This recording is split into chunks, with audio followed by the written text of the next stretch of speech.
विकटोत्कटसुन्दरदन्तिमुखं भुजगेन्द्रसुसर्पगदाभरणं गजनीलगजेन्द्रगणाधिपतिं प्रणतोऽस्मि विनायकहस्तिमुखम्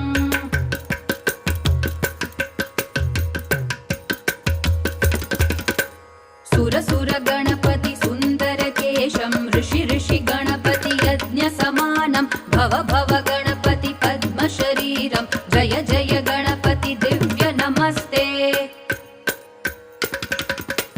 गजमुखवक्त्रं गिरिजापुत्रं गणगुणमित्रं गणपतिमीशप्रियं